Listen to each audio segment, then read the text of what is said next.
Today we're doing section 5.5, still solving trig equations. We're just moving on to the second day. So for our first example, we're doing tangent of 3x equals to 1. And the given information says that 0 must be less than or equal to x less than 2 pi. So for this problem, again, notice that there's nothing that needs to really be done to tangent. There's no terms on the outside, so I just need to figure out what angle gives me a value of 1. So remember that tangent is y divided by x. So the only way I would get the answer of 1 is if I'm dealing with the coordinate of a root 2 over 2 and a root 2 over 2. And I know this is from a long time ago, but something that we learned at the beginning of the year is that the period of tangent is pi. So in yesterday's video when we did sine, the period is 2 pi, and that's why we put that 2n pi in the end, and that's why we got two answers. For this one, when we're doing this, we're only focusing from 0 to pi. So I'm only focusing from here to here. And the only place that tangent's positive between quadrants 1 and 2 would be quadrant 1. So the angle that we're going to be dealing with is pi over 4. So I can say that 3x has to be equal to pi over 4. Now, from here, we would tack on that whole idea that it can keep going and going, it'll happen multiple times. But for tangent, the period is n pi instead of 2n pi. So tangent and cotangent have a period of pi. That's something you should jot down. The remaining 4 have a period of 2 pi. So now to go back to the problem, I need to get x by itself. So I need to divide by 3. So I'm going to divide every term by 3. So these are going to cancel, and I'm left with x equals, here we would do that whole keep, change, flip. So it's going to become pi over 12 plus n pi over 3. Now, again, just like the problem we did yesterday, we need to check all the values of n to determine all our possible solutions that are within the restraint from 0 to 2 pi. So I'm going to be plugging values in for n. To make this part of the problem go a little quicker, I'm going to rewrite this with common denominators so that when I add these fractions together, I don't have to do this step every single time. So I'm going to multiply this fraction by 4. So now the problem will say 4n pi over 12. So now when I plug values in for n, I'll have that common denominator, so I won't have to do that step every single time. So I'm going to flip the screen so we can check our values for n. So we're dealing with an x equals pi over 12 plus 4n pi over 12. So for our first, we're going to check n equals 0. And actually, let's do this real quick. So if I want to change that restriction, so 0 is less than or x less than 2 pi. So if I want to get this common denominator of a 12, I would multiply this 2 over 1 by 12, top and bottom. So essentially, the cutoff that we're working with is a 24 pi over 12, because that's the same thing as 2 pi. So when I plug in 0 to this fraction, for n, I'll get 4 times 0 times pi, which is 0.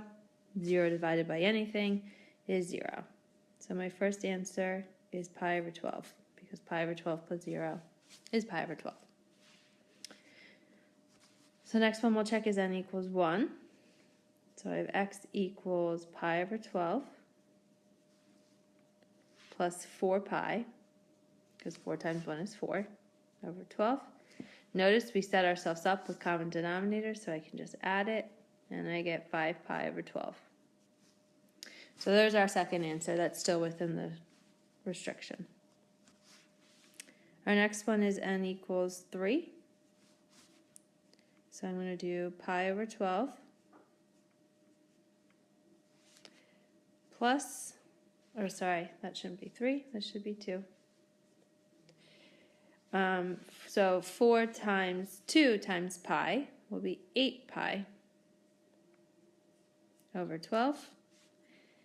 So when I add these together, I get 9 pi over 12, which is still within the restriction, and I can also reduce this to be 3 pi over 4.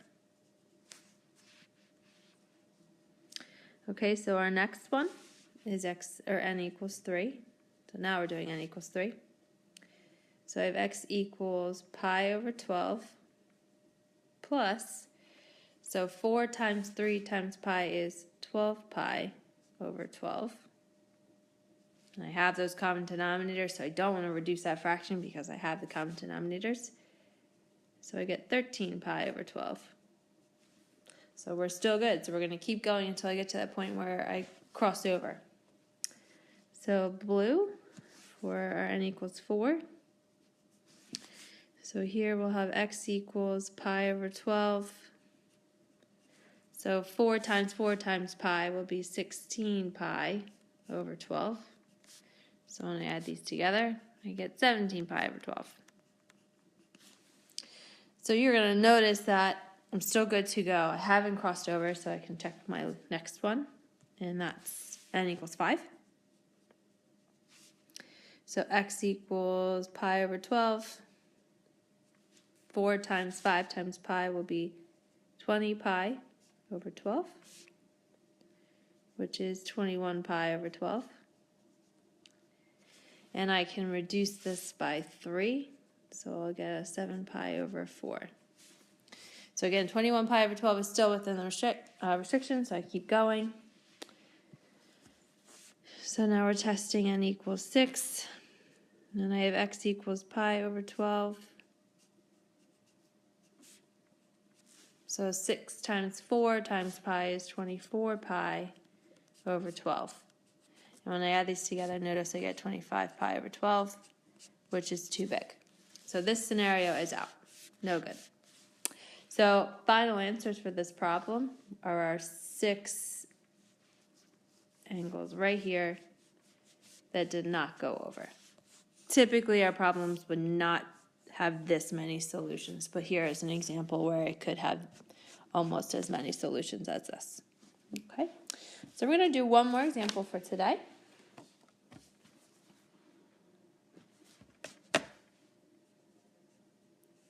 So this one says 2 cosine of 2x plus cosine of x minus 1. And this is equal to 0. And again, the restriction is 0 is less than x less than 2 pi for when we solve. So for a problem like this, we have to factor. So that's when we multiply a times c together. And I'm looking for the combination that adds to be a cosine. So as far as some scratch work off to the side, it has to multiply to be a negative 2 cosine squared, and has to add to be a positive cosine. So the combination that we are going to use is a positive 2 cosine and a negative cosine. So for those of you who do the box method, this would be your combination for the box. I'm going to do it the distributing way. So I'll have 2 cosine squared plus 2 cosine minus cosine minus 1. And then remember, we group our terms together. So I group my first 2, group my second 2. Again, those of you who do the box, these would be your 4 terms in the box. For this one, I can take out a 2 cosine. So I'm left with cosine plus 1. And over here, I can take out a negative 1, and I'm left with cosine plus 1. So this will factor down to be 2 cosine minus 1 and cosine plus 1. And I should really put my x's in here. Equals 0.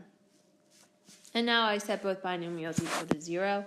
So for this one, over here on the left, I would add 1 and divide by 2. So I would get the statement cosine of x equals 1/2. For the second binomial, I would get cosine of x equals -1.